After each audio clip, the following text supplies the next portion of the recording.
Tales from the Lot, episode 24. When is the next tour? My guest is Bob Ingersoll. He's here to talk Seeing the Dead in the 70s, 80s, 90s, and beyond. Nim Chimpsky and the Project Nim documentary, and much more. Here we go. Welcome to Tales from the Lot. This is Will. My guest this week is Deadhead, activist, and all-around awesome person. He's coming from San Francisco. It's Bob Ingersoll. Thank you so much for joining me today. Hey, thanks, Will. I appreciate the opportunity to be here and tell my stories from the lot. You're in San Francisco, but that's not where you're from originally, right? Where are you from, born and raised at? No, I'm actually from Boston, and my dad was in the military, so we did a lot of travel, international, as well as, we've lived in a bunch of states, Florida, North Carolina, New Jersey, Massachusetts a couple of times, and Oklahoma. And then when I turned 18, I got drafted. So I, instead of going into the Army, I joined the Air Force, and one thing led to another. And I when I got out of the military, I had met a girl from Oklahoma. So I moved to Oklahoma in 1975 to go to undergraduate school. And pretty much the first day of school, I met a guy that was teaching sign language to chimpanzees, which turns out to be Washoe, the first signing chimp. And so I was pretty enamored with that, as you know. And who couldn't be? I mean, this is a fantastic thing. I mean, to be able to communicate. It really turned out to be not something that I really knew where it was going, but as soon as I met him, first day of class, I walked up to him after class and I asked him, "Hey, can I work with you?" And at that point, he wasn't as internationally hugely famous like he turned, like he ended up a few years later.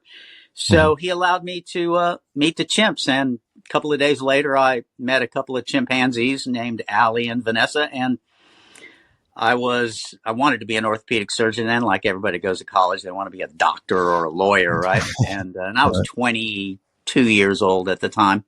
And so I went out to meet these chimps. And the moment I interacted with those two chimps, it was like, wow, I don't know what this is called, but this is what I want to do. And I knew that chimps were my people in the weirdest kind of way. I wasn't really an animal person or any of that sort of thing. But there was something about those two chimps, and then, as it turns out, chimps in general, that I had some, I don't want to call it magic, but I understood them, they understood me, and we got along well. And although chimpanzees are not horribly, but they are very dangerous and nothing to mess around with. But for some reason, I knew how to handle chimps. And so for a couple of years, from 75 to 77, I worked with a bunch of different chimps. And then in September of 1977, I met Nim Chimpsky, who is a sign language chimp that's, pretty famous now. There's a movie and a bunch of books and stuff. Will's seen the movie, actually. Yes. And I became, like the movie says, one of Nim's best friend.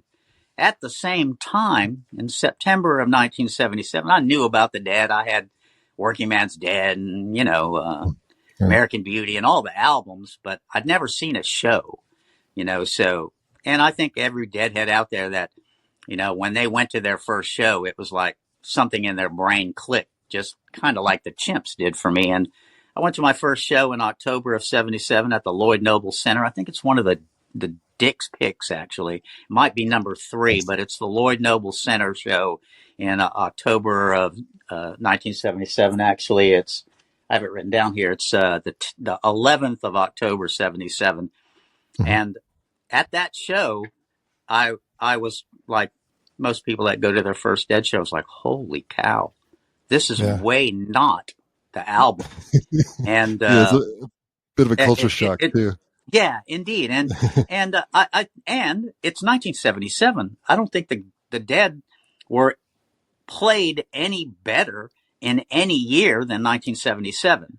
So I walked out of there with my molecules rearranged, right? Yeah, but at the same time, I was pretty focused on the work I was doing with the Chimps. And so From afar, I knew some Deadheads, but I met more, started trading tapes between 77 and 81 or so when I went to my second Dead show at the Zoo Amphitheater, and I think it was 81. Yeah, 81. And, and then again had my molecules rearranged. I think it was the last Dead show that wasn't sold out. And, Oh wow. it was, it was a magical experience. And it was kind of like knowing that I was a chimp. I Mm-hmm. knew I was a deadhead at that point, right? And Right. so, still pretty occupied with undergraduate school and graduate school. So again, next year, 82, and then 85 saw the next two Dead shows at the Zoo Amphitheater. And then in 85, unfortunately, the chimps that I worked with had been sold to medical research, which you saw in the movie. And I Right. was kind of lost, looking for somewhere to plug in. And I know a Mm-hmm. lot of you deadheads out there, when you went to your first parking lot or went to your first show, the community speaks to you, the not just the band itself or the music, but there's something about the whole community that is attractive, especially when you're looking for a family or some family, connection. And in the 85, we started touring, and I learned how to tie dye because you have to have money to be able to tour. Yeah. And that was before everybody in the parking lot was selling something. So a friend of mine named Sean O'Brien, we went on our first tour and went to Alpine Valley, went to Minneapolis, did St. Louis, a bunch of shows, and sold tie dye, the Rosemont Horizon, and met incredible people. Mm-hmm. Met photographers, had come up to us. My friend Sean was like dread at the time, and so his dreads were like major. And this lady walked up to us and said, "Hey, man, you are so interesting looking. Can I take your picture?" And we ended up letting her do it. And then she sent us, photographs back, Nice. and it was just a fun thing to do. At the same time, because my chimp friends were sold to medical research, I was also doing newspaper articles and trying to get in magazines and on television and stuff to promote the plight of the Mm-hmm. signing chimp, because Nim Chimpsky is pretty famous, and so Right. 60 Minutes and a bunch of people like shows like that, national interest in his plight. And so when we went on tour, we also handed out information about the chimps. So we had fun in the parking lot selling tie dyes and stuff. More importantly, we're handing out information about my chimp friends. Right. So, and that went on until about, I don't know, about 1988, when I met who would become my wife, Belle, who's sitting right here. And in 1988, we were doing a medieval show, medieval fair, and selling tie dye and handing out Mm-hmm. information about the dead, and about the chimps. And of Right. course, we were talking about, by then we'd been on tour. And so all of our friends were deadheads, and we were trading tapes and all of that. And, Right. Yeah. and, the, and meeting older deadheads than me. I'm kind of old, but there were at the time, shaman that had tapes and had all these Right. connections, and Indeed. actually Yeah. knew the band and things like that. I did see the evolution at times. I saw Mm-hmm. Brent turn into Bruce Hornsby. Actually, Hornsby was, there might have been some, I don't know exactly what was going on, but Hornsby showed up a couple of times when Brent was still in the band before he died. And so I witnessed that transition. And although it was, I mean, of course, it's not Pigpen, because Right. literally the Grateful Dead, as I read historically now, I know all this stuff. It was his band. I mean, even Yeah. Jerry thought it was Pigpen's band, and I get it. I've heard all those tapes. I I hear the complete difference in the way the Dead are after Pig and before. When he Mm. was in the Yeah. band, it was just a different band. Uh, Right. but the uh, the nucleus of what the Dead became when Jerry kind of without taking over, took over. Because I really think that Bob Weir's, as like Jerry says, was an insanely great frontman. I mean, he did really Yes. well, and I don't think that, and I don't know if I'm pretty sure that Pig and Bob got along, but I don't think there could have been the Grateful Dead after Pigpen without someone who was as powerful as Pigpen in terms of being a front man. Right. And Yeah. I got to say, I think Bob Weir is freaking amazing. I mean, Yeah. I've seen over Lots of energy. 150 shows, and I never walked out of there going, "Oh, that sucked. I never want to come back." No. I mean, there might have been some shows that were, shaky, but there was Right. always one or two songs that were like, "Whoa, man, that Morning Dew was amazing," or whatever. Always. So for me, I get that, but I mean, it's going on now. People are like, "Oh no, I hate Dead and Company." I'm like, Mm. "Yeah, I've seen about 25 Dead and Company shows. I'm going to the Sphere, and I'm looking forward to it." I mean, and I see the differences. I appreciate those. I hear the tapes. I've got every one of the, Dave's picks, and I've got 3,000 hours of cassette tapes and all that. But really, it's the music, and the interpretation of the music. I think is up to the musicians. I'm not a musician. You know what I mean? Right. And I want to give them that leeway. They're evolving and they're older. Yeah. And so, I mean, I understand that sentiment that, Yeah. screw them. I don't like, I mean, it's not something that a lot of my friends and I don't talk about. I mean, Mhm. but my friends, we still go to the shows, Oh, yeah. and we still have a blast. I mean, Oh, yeah. we saw the Dead and Company shows at the Gorge, here recently. And then here in San Francisco, 5 shows, I think, 5 or 6. And the energy was there. It was, well, you can watch the films, and the clips on YouTube. That San Francisco show was amazing. I mean, and it really, I guess that's a personal taste or whatever, but I don't want to live in the past, although I loved it. It was great. Jerry was, Jerry. I mean, what can you say? I mean, I have Jerry stories, crazy ones, in what was it, Bill? 93, 92, something like that, in the Boston Garden. We, we were slightly altered and happy. And after the Well show, I mean, we were blown away. And the show was so good, we were literally blown away. The Boston Garden empties out. It's just me and Belle, and we had moved over and sat down in some seats behind the stage to kind of, because we had to get back to my aunt and uncle's house, which meant going out and getting on a trolley to the green line to the red. I'm from Boston, so I know my way around. But we were like, whoa, man, that's going to be a hassle. And so we sat there, trying to bring our molecules back together. And then a sliding curtain opens up, and then Jerry walks out, and there's nobody in the place except Belle and I and Jerry. And both Belle and I were like, Jerry, like that. And he looks up and he smiles like from ear to ear and waves. He's got the briefcase too, so we're like tripping, well, literally and figuratively. And so and he waves, doesn't say a word, smiles, carefully walks down the steps and goes out. And Belle and I just looked at each other and goes, wow, that was cool.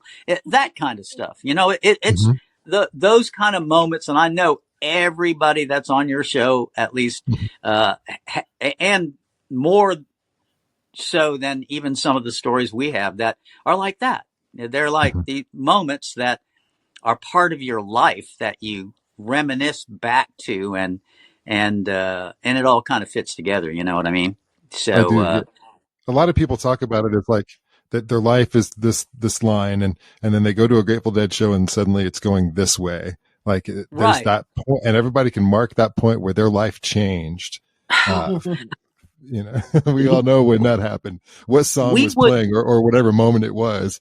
Right. And then after you get home from tour, all you can think about is getting on the Grateful Dead hotline and when is the next tour? When does it start? When do we send in our mail order and all that?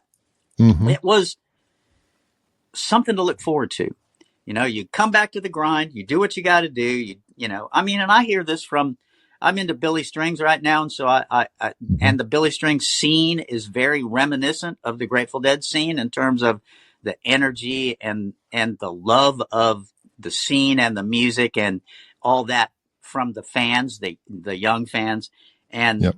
people like us. We pick up on the similarities between what's going on with Billy and what went on with the Dead, because it's very similar, because it's about the music, and I think Yeah. that Billy appreciates that. And we, we loved touring and going to multiple, our friends, our family and some of our friends would be like, dude, you've seen him like 85 times.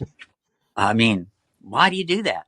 And it's hard to explain to someone that has only been to one show or whatever, Right. that no, it's different every night. And then Yeah. the peripheral experiences around the show itself are different. And then, of course, after a few years, people that you've met on tour that you can't wait to see again. Yeah. And that has happened to us I still have friends that I met on tour that are still my Yeah. friends, that There's aren't no. like in Yeah. my regular circle of friends living in my town or anything. But Definitely. when, There's like, there's nothing I've looked forward to more than the start of tour. Like the Mm. anticipation for knowing that I'm about to go see 10 shows in a row or whatever. Like right, that feeling at that time, nothing greater than that I've seen yet. I totally agree. And we would, we cherish that because every now and again you'd walk into a show and from beginning to end it would be like, oh my God, Mm-hmm. and yeah, I mean, some of those Alpine Valley shows in the mid 80s, 84, 5, 6, 7, 8, 89. I went to all of those and got magnificent seats. I was on the third row once. Back in the day, you could bring your actual camera into a show. And I had Yeah. a bunch of nice camera equipment. I was a little older, so I had a nice Canon camera with big lenses and stuff. So on the third row, I'm like, you can see Jerry like looking at you, his eyebrows moving and shit. Yeah. It was, I mean, it was like the audience was part of the band and the band say this. And so I'm sitting there blissing and Yeah. I pulled up, I had a big lens and I put it on my camera and pulled it up and Jerry looked at me and in the middle of the song, he shakes his head no. And so I'm like, oh, I've disappointed Jerry, damn it. And so I put the camera down. I took the big lens off because you could take it off and put the smaller lens on, quickly. And then I lifted it back up with the small lens and Jerry goes like this. And then he poses, he's like, and it's those kind of moments. And I That's know awesome. you probably heard a million stories like that, but it was the camaraderie between the audience and the band, the understanding of the nuances of what's going on stage. And Mm-hmm. I don't know. I say it in the film, actually. It was, except for Nim, the best times of our lives were at Dead shows and Mm-hmm. in the parking lot and like at the laundromat in Akron, Ohio, right? Because during that Akron show, at the Rubber Bowl, during that tour, it rained a lot and our clothes were, oh God, it was a mess. You and Sean. And my friend Sean and I were camping, right? So we went to a laundromat like on the day off in Akron and ran into a couple of like three old ladies that were in doing their laundry, right? And we looked like deadheads, right? Long Right. hair, dread, crazy clothes, Guatemala pants, all that stuff, right? Mm-hmm. Skateboards. And these ladies were like, nicely. They were very polite and really nice. They're like, what do you got? Why are you here? And we told them all about the Dead and the Rubber Bowl where the Dead were playing. These Mm-hmm. ladies were like, oh, let us help you do your laundry, and it was like we met old ladies in Akron that had nothing to do with the Dead that got, got some pleasure from seeing us having a good time out like Mm-hmm. in America. You know what I mean? We're from Right. Oklahoma. I mean, that's where home bases were at the time. And it was the pure joy of that kind of interaction, and it didn't have to be Mm-hmm. other deadheads or anything, but just nice people, and Yeah. when you're nice to people, they're nice back to you, you know? So Right. it was, you know, those were good times. Although that wasn't a really great show. That was the Tom Petty opens and Dylan is, you know, in Tom Petty's band or whatever. And, Uh-huh. I don't know. I just personally back in those days, I Mhm. was way more into just the Dead and didn't need to have an opening band or any of that. And some of those, we went to we went to shows like the Rainforest Benefit in New York City, but I Mhm. just, myself personally, I just prefer straight up 2 or 3 set Dead show, Yeah, like I a would New agree. Year's show or whatever. Yeah. But those were anomalies, you know, those shows with Tom Petty and all that.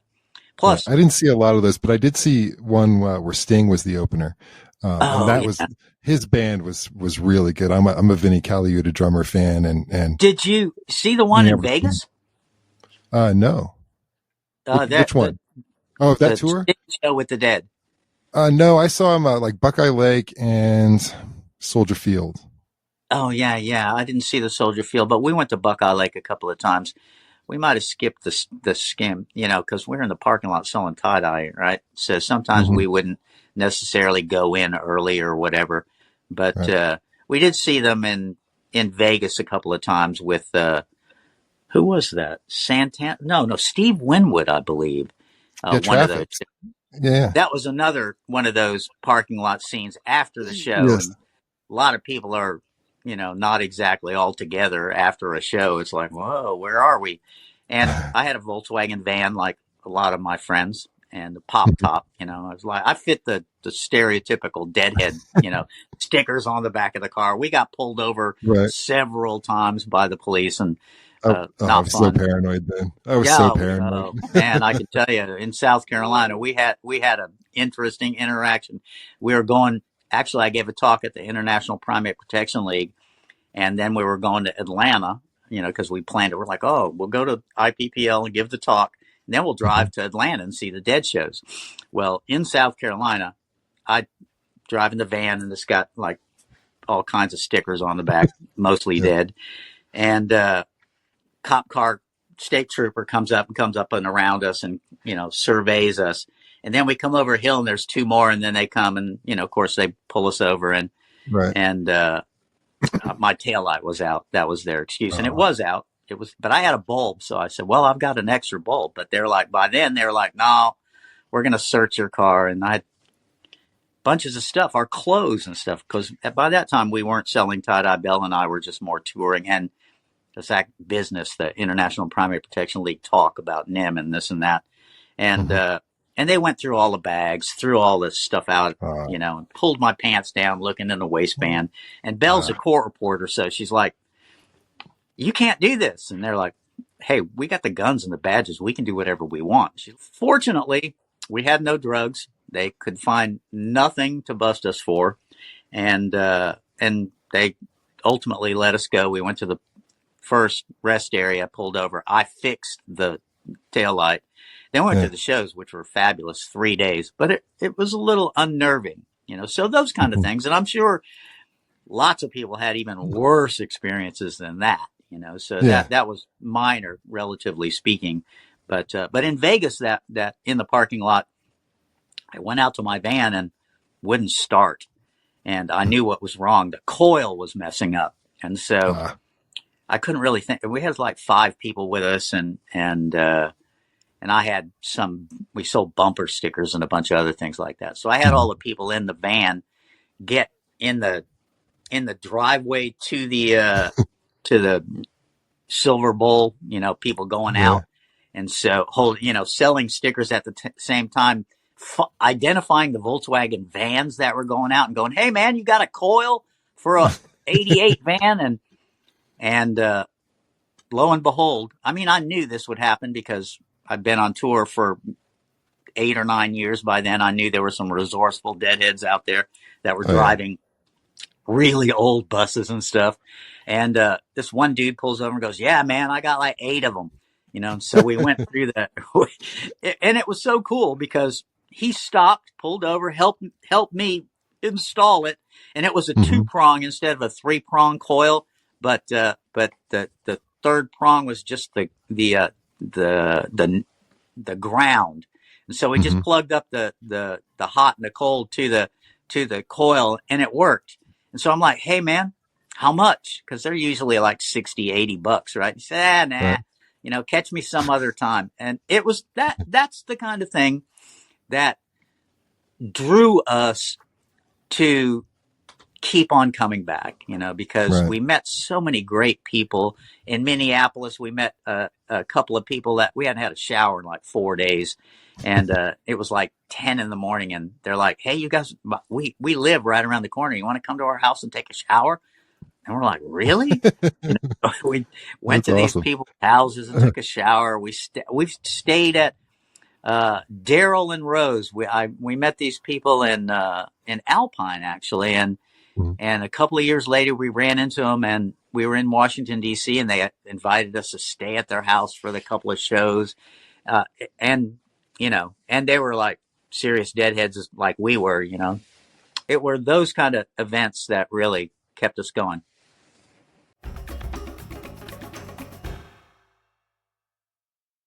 Attention all concert lovers. Are you tired of missing out on your favorite shows because tickets sell out faster than a studio version guitar solo? Say hello to the ultimate solution, the Truckin' Ticket membership. With the Truckin' Ticket membership, you'll gain access to the hottest concerts across the country, guaranteed. For just $1,500 a year, you'll enjoy the freedom to choose any 10 concerts you want in any U.S. city at any venue, no questions asked. Mix and match cities and artists to create your dream concert lineup. You want Dead & Company at the Sphere? Cypress Hill at Red Rocks? Willie Nelson at the Ryman Theater in Nashville? With the Truckin' Ticket membership, it's no problem. But wait, there's more. Upgrade to our special 2-ticket Best Friends package for just $2,500 a year and bring your concert buddy along for the ride. Because music is always better when shared with a friend. And for the ultimate concert experience, don't miss our exclusive 25-concert Jam Solo package. For $10,000 a year, you'll receive not only guaranteed tickets to 25 concerts of your choice, but also airfare, hotel accommodations, and rides to and from the venue, making every concert an unforgettable adventure.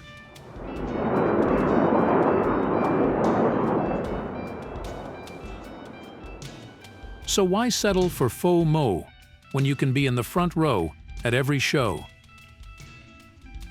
Join the Truckin' Ticket membership today and elevate your concert-going experience this year.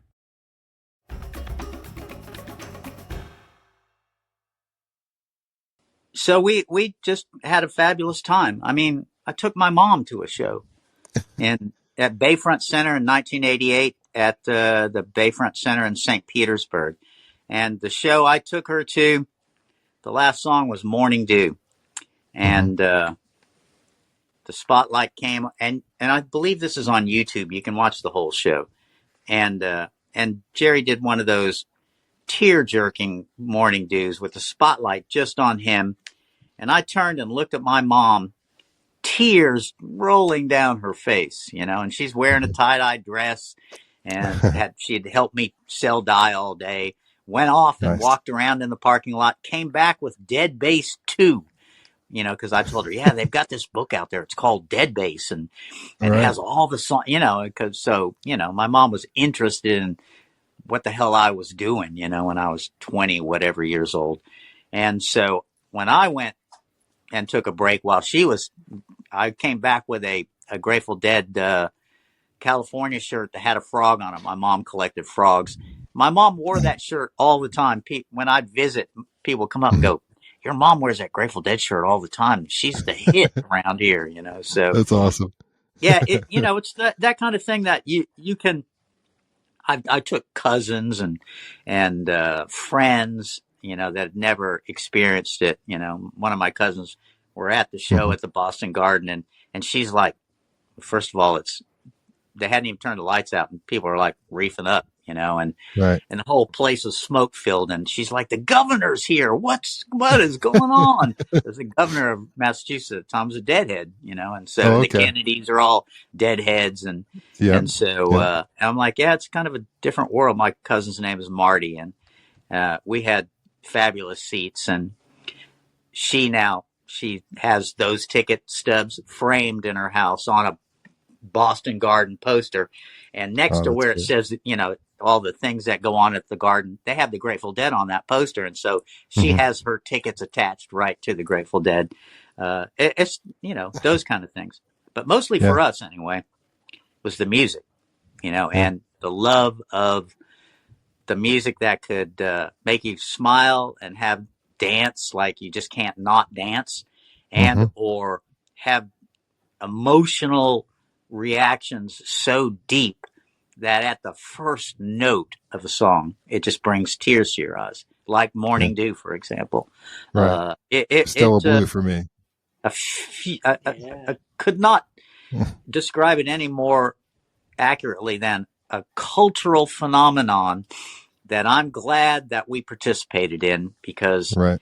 we looked back and went, we skipped that. We didn't do the Dead, or, and I have a lot of friends of mine that said, because hey, you want to come to the Dead? I got some extra. Oh, no, next time, Right. Now, when Mm-hmm. I see those same people, or here in the last 15 years since Mm-hmm. Jerry's been gone or so, they're like, man, I wish I would have went to that show. Like, Yeah. yeah, I've had some friends like that at the time weren't real into it, and were reluctant to go. They were doing other things. They were doing life things, and then just have recently come back and said, "Oh, we should have went with you because we've recently discovered just how good this music is." right. And now everybody's like, it's like on television shows, and everybody, talking about Yeah. how everybody was a Deadhead, and all this, So yeah, it's something that I'm really glad that we didn't miss out on. We had a great time. Like this shirt, for example, is a shirt that a friend of ours in Oklahoma did. Her name was Ann, and this is a Mm-hmm. Bonner Springs. What's the Sand Springs in Kansas, June 24th and 25th, 1991.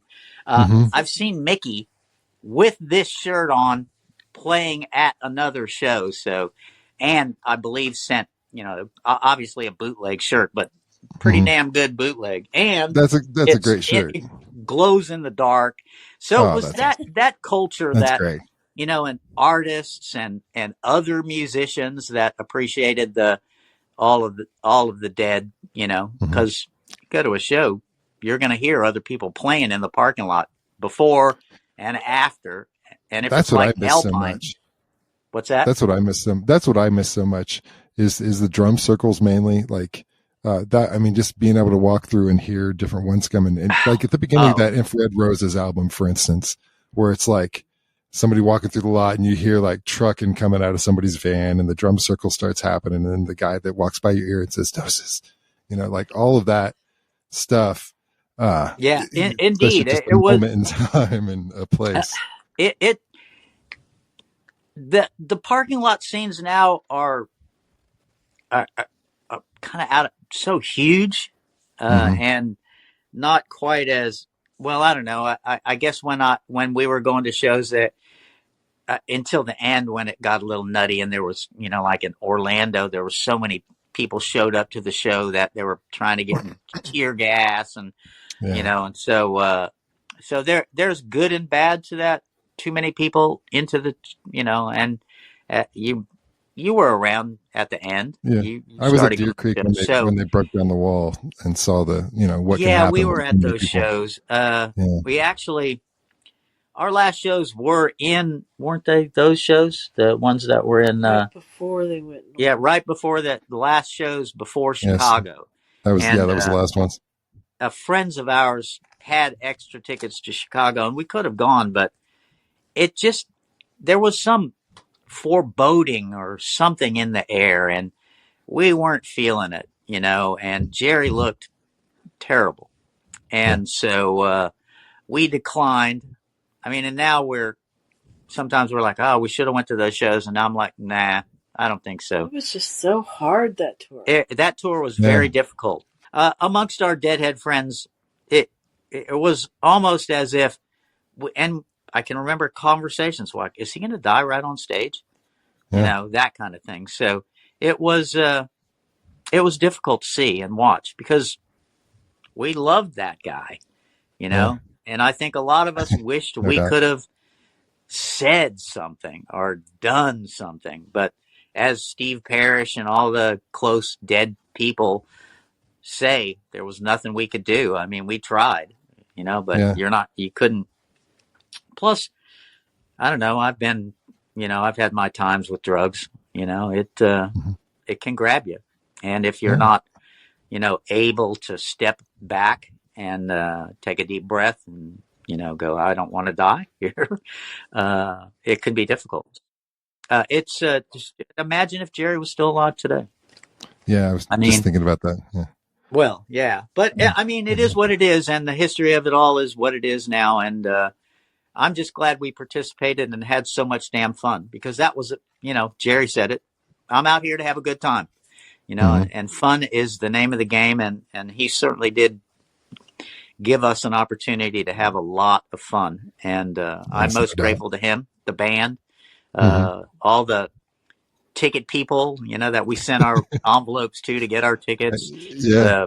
the roadies, all those. I actually a few years ago, Bonham's, an auction house here in town, did Ramrod's estate sale and sold one of Jerry's Travis Bean guitars that sold for like $400,000 and a bunch of Wow. other stuff. And Hmm. Ramrod's mandolin was in that sale, and you can imagine that Jerry had played that mandolin, right? And Right. the estimate was pretty low. And at the time, my wife has a good job, and we have ample amount of money, Hmm.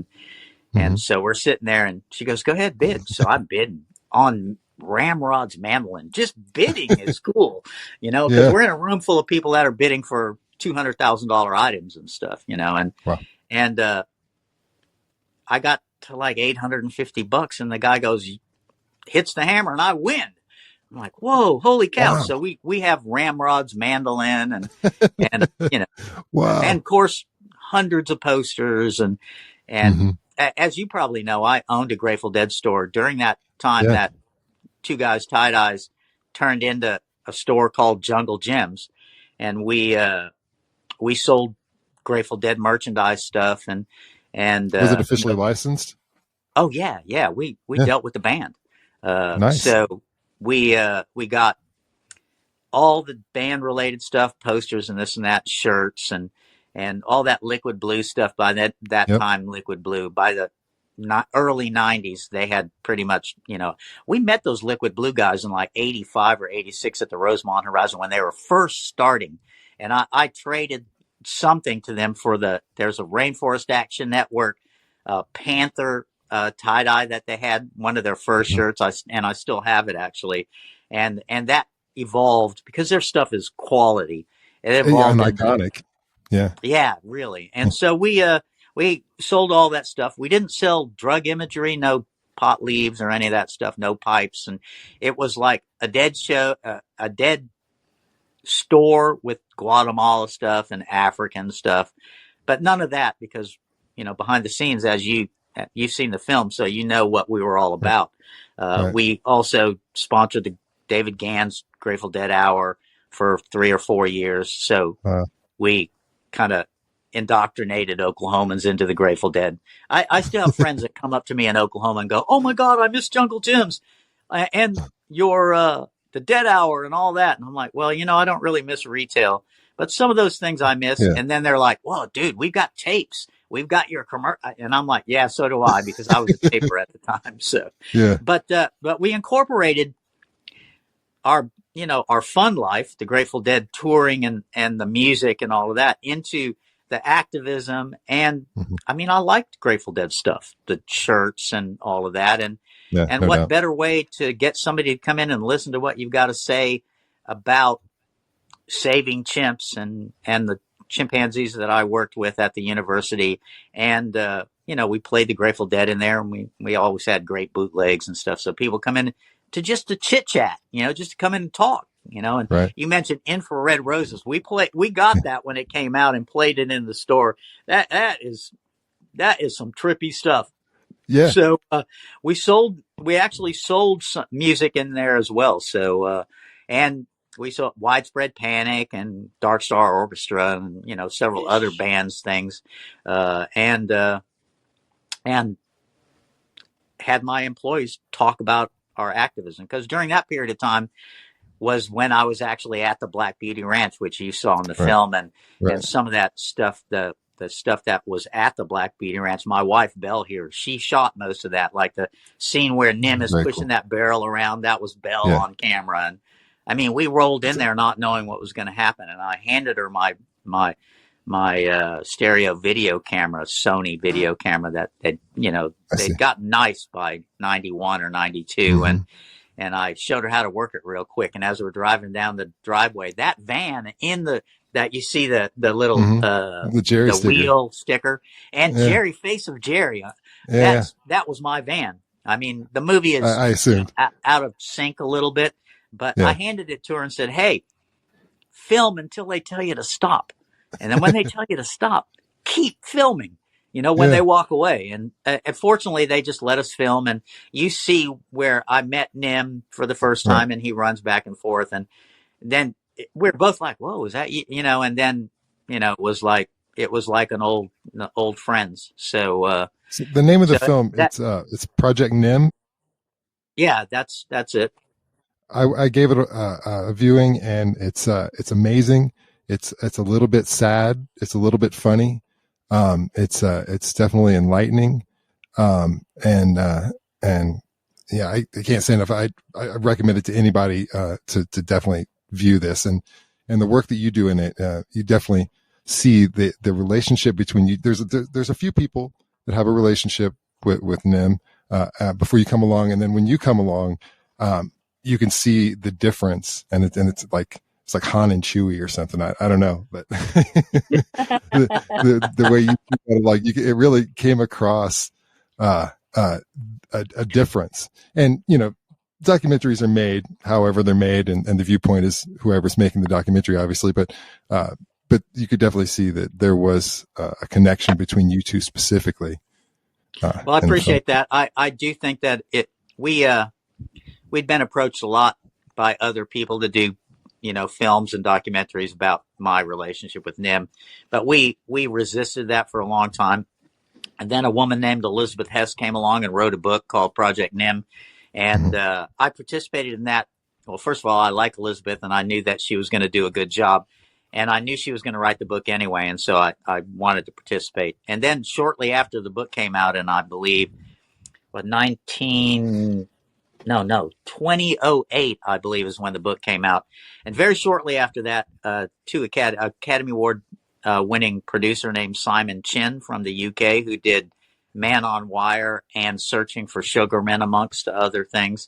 Extraordinarily talented producer and really awesome dude. We're like friends now. Actually, about 2.5 years ago, we were in London to do a book release. I've just recently written a couple of books, and the first book, we were doing a book release party, and we made it so that Billy String shows and the book stuff happened at the same time. Coincidentally, very nice. Yes. Not really, but we went to a Billy show, and I contacted Simon. I'm like, "Hey, Simon, we got some extra tickets. You want to come?" So Simon came and saw Billy, and he even said, "Hey, what label is he on?" And I'm like, "He's on Warner, I think." He goes, "Oh, I've got a deal with Warner, so who knows?" But he loved Very Billy, cool. and but more importantly, back to Project Nim, he had done Man on Wire, and before it had won an Academy Award, they contacted us about doing Project Nim, and so I said, "Well, I don't know. What about James Marsh, who's the director?" And he did Theory of Everything and Man on Wire. So we went to see Man on Wire like a couple of weeks or a month or so before it won the Academy Award. And Belle and I were like, "These guys want to make a movie about," so they're extremely talented, and we knew that they were the guys. And then we we sort of negotiated. It was more like a handshake, friendly conversation. And I knew they were, I'm like, you guys are going to be the one. I'm actually, James Marsh has been sat right here while we negotiated the deal. And it's, I think, is it Rotten Tomatoes? Is that what it's called? Rotten Tomatoes? Yeah. Yeah. 17th best documentary of all time, apparently. Yeah. So, and I get letters and emails from all over the world.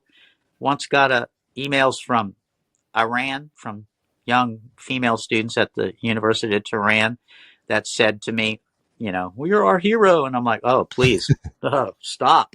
You're my hero, ladies. You're going to school. You're going to university in Iran, passing around a bootleg copy of Project Nim amongst their animal rights group in Tehran, risking their lives to be able to view a film.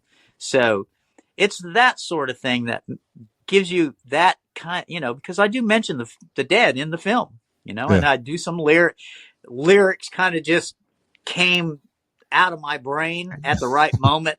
I not that I practiced, but Belle and I, we talked about, what possibly was going to be asked and how I would, do the interviews. And a lot of my friends are like, man, you're a natural. And I just think that I've lived it. It's authentic. Like now, I don't have no script or anything. We're just having a conversation, but I've lived all of this stuff enough to be able to express it in the way that I think people understand. And when you see the film, for something. yeah, indeed. And I think that passion is the same sort of passion, because I think that's the way I say it in the film. I say, well, I think it's like word for word. I mean, I don't know. I'm a Deadhead, and I think I might rather hang out with Nim than Jerry. And for me, that's saying something, and that's like, that's having two things that huge in your life that feels like it's that important to you. I feel really blessed and very lucky to have been able to have that in my life and still pursue it. I mean, we still see, like I said, Dead and Company, and we go to Sweetwater up in Marin to Bobby's club and saw Molly Tuttle there, seen Bobby there a couple of times, and still, we still participate. And, Reed Mathis is as a friend. And, when I had Jungle Gems, we brought David Nelson Band to Norman. I'm like sitting in my house in Oklahoma, which I still own the house. David Nelson's sitting in my house, and I've got albums that I bought when I was 17 years old of the new writers. It's like, whoa, this is so surreal. So much so that I forgot to get him to sign the albums, but it was one of those things that even Nelson and Barry Celeste and the band, they understood my trip. Barry, actually, I showed him like 3.5 hours of some of the footage that you saw on Project Nim from the Oklahoma days.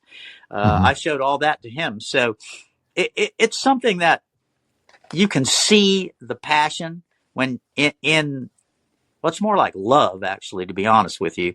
I mean, and when you see love on film like that, it's not hard to recognize. And I think that, like I said, those students in Tehran and many hundreds of people that have written to me over the years, asking me, how do I get to be you? And I'm like, well, you have to find something you love and pursue it, and don't take no for an answer, and do the best you can to keep your chin up even when things are down, because believe me, there were a lot of not so fun times. I mean, I wasn't always a movie star, you know what I mean?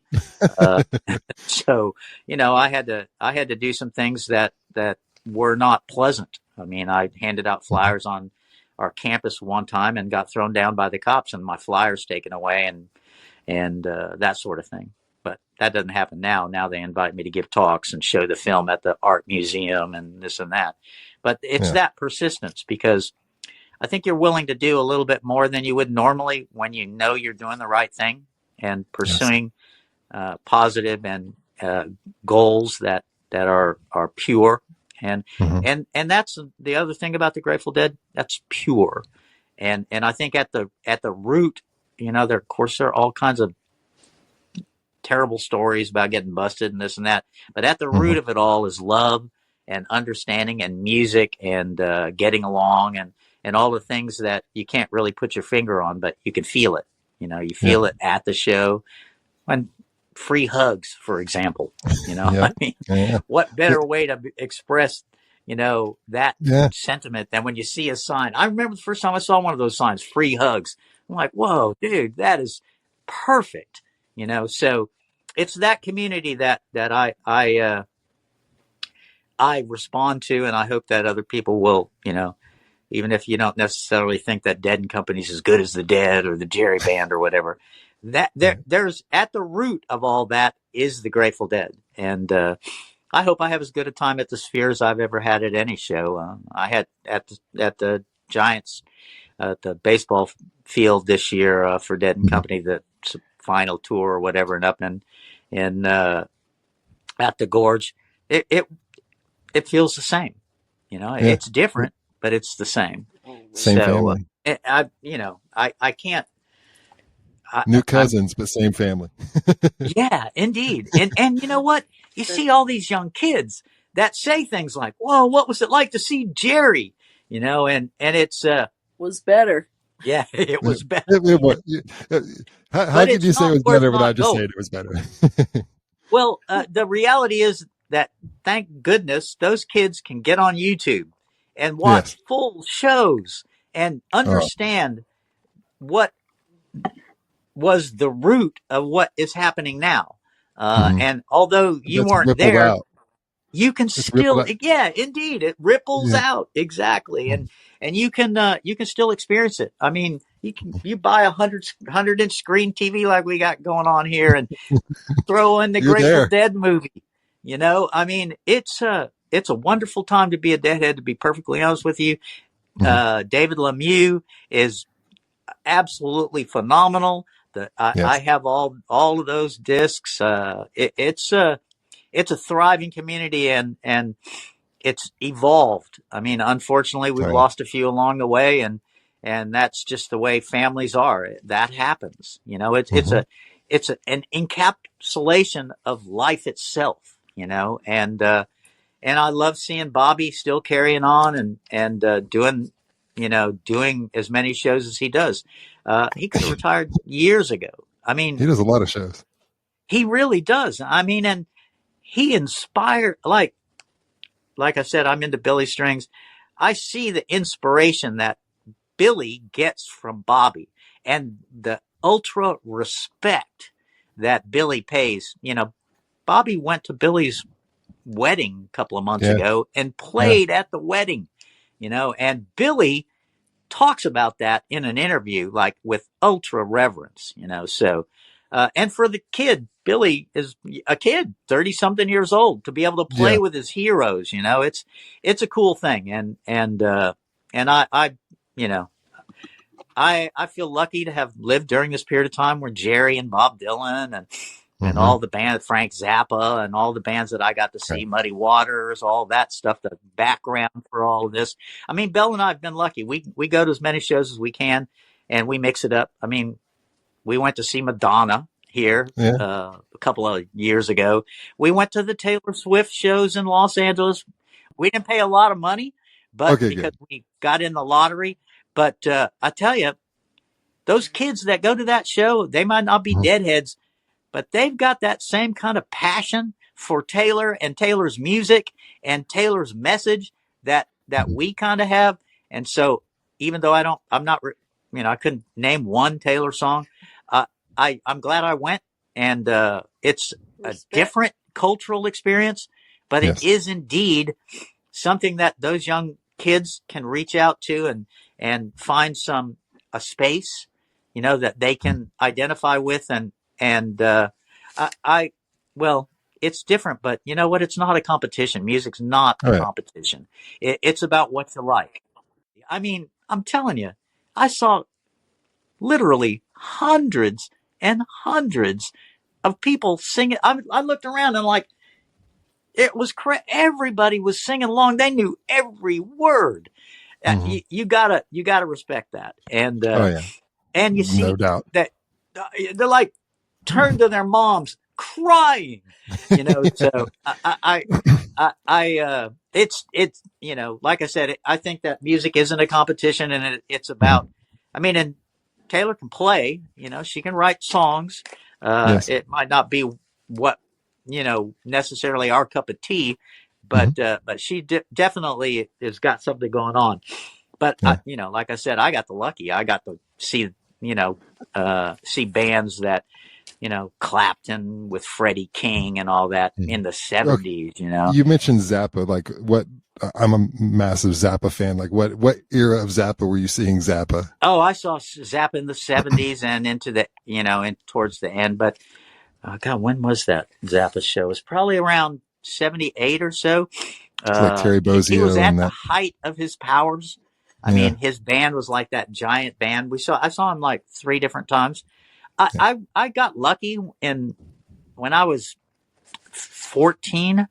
My best friend's older brother was into Zappa, so he had those Hmm. early, like the "We're Only Mothers. in It for the Money" and all those early That's albums, the best one. and schooled us little kids on Zappa.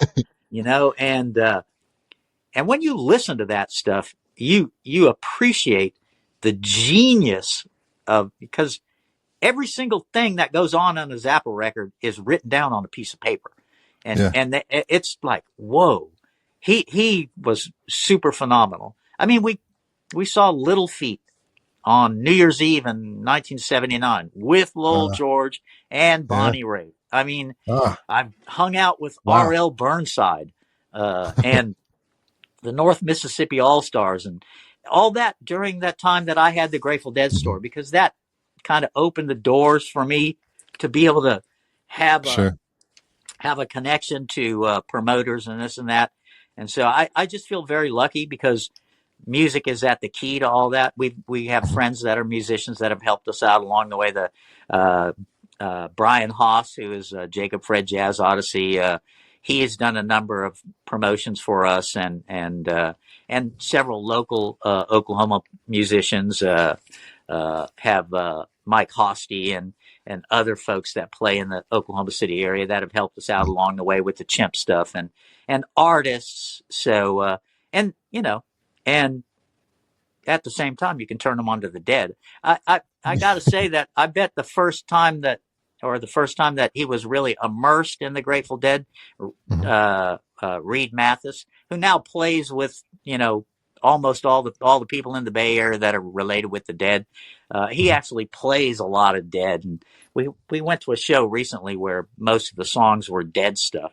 So, and I think that he might have first really been Yeah, he was in Billy and the Kids. uh, immersed in the Grateful Dead music in my store.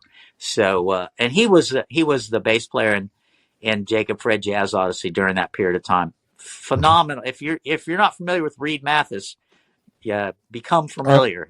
I will. He's a fabulous musician. Do you know him? I no, I know the name, but I'm not familiar. Yeah, he's a first of all he's a great guy and Hmm. a fabulous musician. I believe he was a concert trained cellist Hmm. and his interpretations of Hendrix and all kinds of stuff. He, like I said, he was a bass player, but recently he's been playing six string, and we saw him recently with some of the guys from the Animal Liberation Orchestra, the Hmm. Lebo, I believe is his name. So, I mean, obviously we're into the Dead, but we, like Jerry said, music, go out and see people. He did bluegrass. I mean, he did jazz. Yeah.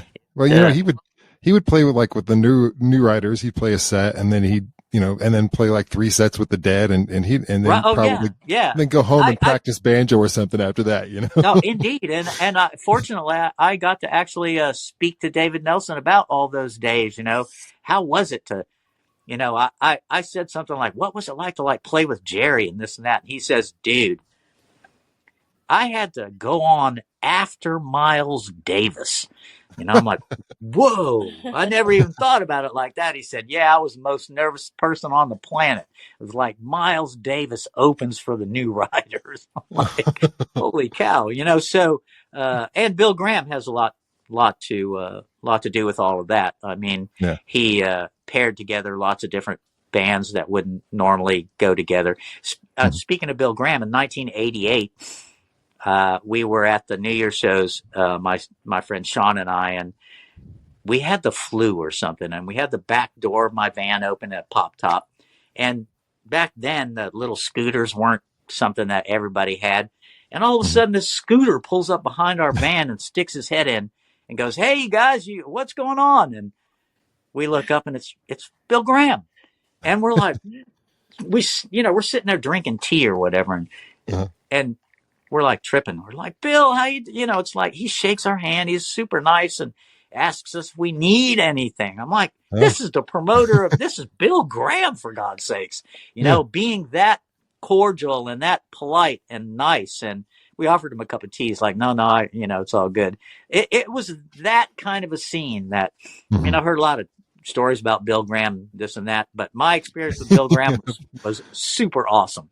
And I've heard some of those hard ass stories. Yeah. He was like kind of into the money or whatever, apparently. Yeah. But, I get it because I promoted shows, and, promoting shows is no fun. But fortunately for me, we made money, and then all the profits we gave back to the bands. We, like I said, we did New Riders, and we did, not New Riders, David Nelson Band. And we did Guitar Shorty once or twice, and the Swag, which is a band based in Missouri that's like a Dead cover band.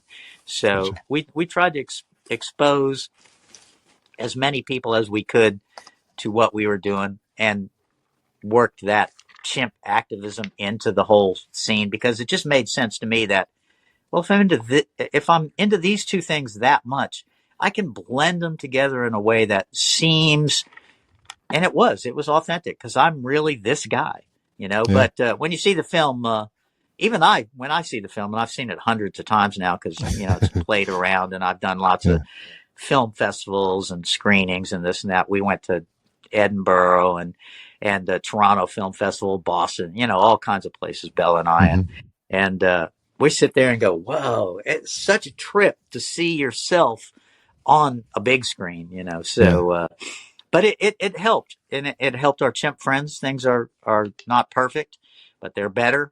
And most of the chimps in the United States, not all, but most, are in sanctuaries now, or zoos, which, I'm not a big fan of zoos, but it is what it is, and they get treated with respect, and they're not used as pincushions in medical labs anymore, and that's not been going on for quite some time. Yeah, I still help to run a monkey sanctuary in Oklahoma called the Oklahoma Primate Sanctuary, which we started during the time before the movie and all that, when we were running the store, because I had a little extra money and we could do that. It's now over 30 years old. We have 120 something monkeys. I'm on the board of directors of an animal sanctuary called Oliver and Friends in Oklahoma as well. So and they're Deadheads, actually, the founders, Jenny and Jason. So I walk into their house, they got Dylan posters, and and they're into the Dead as well. So that's great. And like most people, what's that? Really messed up animals there. We take in cows with 3 legs and stuff like that. We get prosthetic legs made for them and stuff. We do the hard cases, but it's that passion, and Deadheads, if it isn't, if you can't say anything about them, you can definitely say that they're passionate about what they're into, and and it carries across into their lives. Jerry said it himself. He's like, man, you never know, doctors, lawyers, mayors, governors, vice presidents. What's that? Vice presidents. Yeah, vice presidents. Al Gore. Yeah, indeed. So it's something that we all can kind of glom onto and respect one another in a way, that we don't have to hate each other. Love is a lot better than hate. Be kind all the time, all that. I mean, I'll never forget the first time I saw "Be Kind" bumper stickers. It was like, whoa, how cool is this? Yeah. I mean, we toured. What a simple, great idea. Yeah, indeed. It's like, be kind all the time. We toured during the time when Nelson Mandela was still in jail. So we gave away abolish apartheid stickers and this and that. So, so besides the music, you can bring a little bit of that social justice and environmental justice and racial and, all the kind of things that we hope to solve, and getting along is a lot better than not getting along, and No finding doubt. some common ground and working from there. Because when you talk to somebody, instead of yelling at them or writing nasty messages to them or people that you don't even know, that's not helpful. And I hope that and Bobby and the band now, Dead and Company, they're involved in getting out the vote and making getting involved in your life, because this is our life. So Right. so anyway, Yeah. we've I can't tell you how much fun we've had here in San Francisco in the last 18 years. I don't know. I can't even tell you how many times we've been to the Fillmore or to the Great American Music Hall or to the Orpheum. Is that the name of that place? Yeah. The Orpheum or Warfield. Bobby's place or the Warfield or Phil's Club before it closed. And actually running into like Phil, who is a awesome gentleman. I've gotten him to sign. He put out a book a couple of years ago. I went and, of course, stood in line and got to meet Phil. We met Bobby a couple of times. Was that Searching for the Sound? Yeah. Oh yeah. Yeah. Oh yeah. Yeah. That's exactly right. I loved that book. That was one of all the Dead books. That one and Mickey Hart's book were like my favorites. Yeah, I also like. There's another one by one of the roadies. I forget which one it is, but it's pretty good too. And everyone has their own perspective. We've run into Steve Parrish a number of times, and Mountain Girl, and also Donna, because they do a lot of benefits around here. So we're like, yeah, let's go to that benefit. I'm just glad to be able to speak to you about all this, and hope that those people out there that are going to shows, show all the kindness. And I'd be perfectly honest with you. I've always had good times at music events. And like I said, the Billy String scene is very similar. And there's a lot of crossover. You meet a lot of Deadheads that were like, would talk dead when we're in the line wait for posters or whatever. So, and the music is inspiring and joyful. You said that you have a book out or coming out? Yeah, I do have a book out. Actually, one of the books I have right here is our first book, which is called Primatology, Ethics, and Trauma, the Oklahoma Chimp Studies. They're academic books, but there's a lot in here that is not academic necessarily. So we approach this from an academic perspective. And the next book is coming out very soon. This one you can get on Amazon or from our publisher Routledge, which is Routledge. Routledge is a publishing company, an academic publishing company in the UK. Our next book, I believe, is up for pre-sale maybe on Amazon, and it's called Trauma in Sentient Beings, the Nature Nurture Nim, and it's coming out, I think, in June. And this is actually a picture of me on the cover, and that's me right there, or wherever, right there. And that's you're the less furry one. Yeah. And that's Washoe right there, who is the first signing chimp, and we're sitting there signing. That's the sign for what? So I'm going, what? And she's about to sign, what she wants, which I might have something under my foot or whatever. And the next book has a picture of me being groomed. The next book has a color picture on the cover, and it's got a picture of Nim and I, and he had accidentally scratched me I believe right here on the side of my face, and as soon as he did it, and so the picture is him about to groom my face to make sure I'm okay. It's really, you've seen the film, so you know that there's some remarkable footage in that film.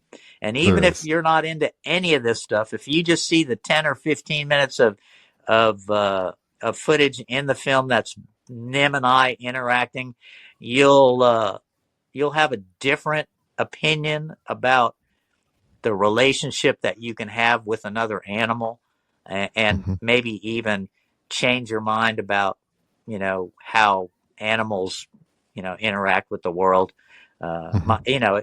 I wasn't always a vegan or vegetarian, but over the years I've come to realize that animals just like us, and Hmm. especially chimps. And since I got a chance to work with chimps, it has been very eye opening. I mean, I gave a talk in like 1983 or 84 at a elementary school called Little Axe outside of Norman, Oklahoma. And Hmm. after the talk, this kid came up to me and he said, "Mr. Ingersoll, do you eat meat?" And I was like, "Man, come on," because it was about lunchtime, and I hadn't really thought about it like that. And I said, "Yeah." And he said, "Well, how do you expect me to believe anything you say about chimps if you don't care about cows and pigs and goats?" And at that moment, I realized, well, if I'm going to be this guy that's going to, talk about Hmm. animals and protecting animals and being kind to animals, I can't eat the other animals, Yeah. and I didn't have anything for this kid, so I said, "What do your parents do?" And his dad was a doctor, his mom was a college professor or something. But it was like that kid was like asking me some of the really, important questions for me to be able to figure out before I would become this guy that's sitting right here. I mean, I'm not Right. telling anybody to do anything in their lives, but if you, you have to do what you have to do about all that. I'm vegan, but I'm not going to browbeat you about it. But when you see that footage of me and Nim interacting, it's pretty damn eye opening, I think, and I think that you'll Cool. agree, Will, that it's powerful. And Yeah, and now that I I could work agree with more. farm animals, I've even had my eyes opened about that sort of thing. We Well, yeah, I was have, going to ask you, does that change your relationship and the cognitive or communicative skills of other animals? you know, I'm not as good at it. I mean, I can deal with apes for, chimps and now orangs. I've worked with orangs a little bit. And, and now that I've been around Jason and Jenny, their relationship with these animals is remarkable. And you've seen the footage of like ducks that once they get to know their owner, they come up and hug and stuff. Hmm. That's the kind of thing I've witnessed. And we have animals that, like I said, that are in dire situations. Three-legged cow that we built. I say we in the executive. I'm a board member, but Hmm. I don't do the work. And I got to say, it's the volunteers at our sanctuary, that the farm animal sanctuary, Oliver and Friends, that do all the hard stuff, and mostly Jenny and Jason. And you see the appreciation of the animals because they Hmm. know they're getting helped by Hmm. humans. And I can stand back and just see the same sort of thing you see with Nim and I in their Hmm. relationships. And at, Yeah. at the monkey sanctuary, what we do is we take animals from mostly from labs now. We have some pets, ex pets, which we don't recommend. Do not get a monkey for a pet. It's a bad idea. And we'll end up being involved in the equation. We really don't want to rescue another pet. We'd Hmm. rather work on the ones that are in labs right now. And what we do is we integrate lab monkeys into groups of other monkeys, and we try to let them be Oh, monkeys wow. as best we can. Sometimes we have to teach them, or we have to show them other monkeys that have gone through the same thing. So it's very fulfilling work, I gotta say. But sometimes it's hard. And one of the things about Grateful Dead tour back then, even because we've been running that monkey sanctuary for over 30 years, it's like, woo, I get to decompress a little bit and just whew, let the air out, and go. And Hmm. I mean, Belle and I attended some shows at Shoreline. Actually, when we first got together, we were at a Shoreline show, I believe, in '91, right? In '91, and we were like we were at the Boston Garden. We were a little bit, like whoa. And at the break, we couldn't get up. We're like, no, I don't think I'm going to walk right now. We're all good. And I'm kind of, I don't sound like it, but I'm kind of shy when it comes to like, I liked Belle, but I wasn't able to figure out how to say that to her, because I thought Hmm. she was out of my league. And so during that break, I turned to her and I don't know, it just popped out. I'm like, I want to kiss you. And she looked at me like, what? You know? And I said, yeah. And she said, well, maybe not. No, not right now. But I said, well, how about a rain check? And a couple of days later, we went to Yosemite and that, and then we camped there, and I looked down the camper vans, and you've probably been in one. There's a bed Yep. up on the Yep. top and a bed on the bottom. And in the morning, I looked down and said, hey, how about that rain check? So she said, okay. And we kissed one time, and then that was it. We were together. I mean, we were adults, so, nothing really Yeah. happened except a kiss. And then that day we were driving through we got up and, rustled up our campground and this and that, and driving into Yosemite for the first time for me. It was just a couple of days after the shoreline run, and the sign on the ranger station where you pay to get in, it had a sign, a chalkboard, and there were Grateful Dead bears drawn on there in chalk, and then it says, "Have a grateful day," and it's that's one of the things about the Grateful Dead, that it's like a secret little society. And people that didn't know about the Grateful Dead had no idea what that meant. But when we pulled up there, we busted out laughing. I took a picture of it because it was so cool, and still have it somewhere. I mean, that's the kind of thing that Tales from the Lot, that's what this is all about. Yeah, it is. It's those kind of experiences and I'm sure other people listening went, oh yeah, I remember that. And it's the beauty, the camaraderie of it all. It's the symbolism, the little steelies. You see one and you're like, oh, you walk by somebody with a Dead shirt on, you just, hey, cool shirt. No one else knows. It's a cool thing. And now it's a cultural phenomenon. It's part of America. It's part of our history, and that's pretty cool. And you're part of it now. You're archiving in the canon and stories that would otherwise be lost, and giving those folks like me an opportunity to tell their truths and their experiences and bring it all together. And like Belle said, in the canon of the Grateful Dead, that's pretty damn cool. That's how this started. I was trying to remember some stories, and I couldn't remember everything. So I thought, well, maybe I'll talk to some people and it'll jog my memory of the things that I did and saw. And on from there. It's a wonderful thing. We watched a couple of your shows. It's a really cool thing that you're doing, and I'm most grateful that I get to do this, and that others, have the same opportunity. So, I mean, if you've been reluctant to be on Will's show, jump in there. It's cool, and I'm sure a lot of people out there got even cooler stories than I do. But I'm just one person in this whole big, millions of people now are, have been to Dead shows and have experiences, and I think it's important. So I'm most grateful for you allowing us to talk about the Chimps and our work that we do now, and how it's intertwined all the way historically back to the beginning. I mean, I can remember my first Dead albums back when I was like 16, 17 years old. I had New Riders albums actually first, because I was a little bit more into that, the Byrds and that kind of thing. So the New Riders appealed to me in a way that I didn't understand the Grateful Dead, because Grateful Dead, what does that mean? But then I heard Working Man's Dead, and actually the Skull and Roses album, and Bear's Choice is one of my favorites actually.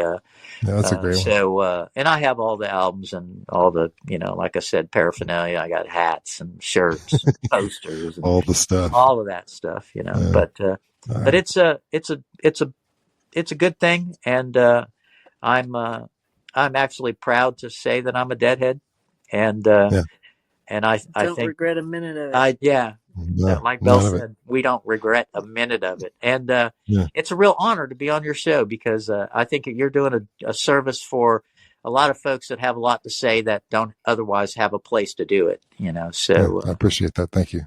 Yeah, absolutely. And thank you, Bob, for taking the time out of your day, and Belle for joining in. I really appreciate both of you joining in and telling your story. Absolutely. And, I'm on Facebook and Instagram and all that stuff. If you guys want to know more about our work with the animals, please feel free to contact me.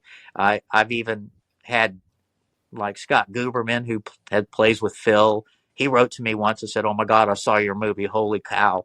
I've had people that wrote to me that are now on the board of directors of animal sanctuaries that wrote to me and went, "How do I get to do that?" And so I've helped them along the way. Turns out one of them was a deadhead, and the first thing he wrote to me in the email was, "Hey man, you make deadheads look really good." And I laughed at that. But most deadheads that I know are out there doing good stuff, doing good work, adding to their community and doing important, other than being deadheads, they're doing really important work that I think that bodes well for our community, because I think that you have to participate, and deadheads certainly participate. Oh yeah, no doubt. So anyway, thanks a lot, Will. I appreciate it, and feel free to contact anytime. All right. Thank you, Bob. All right.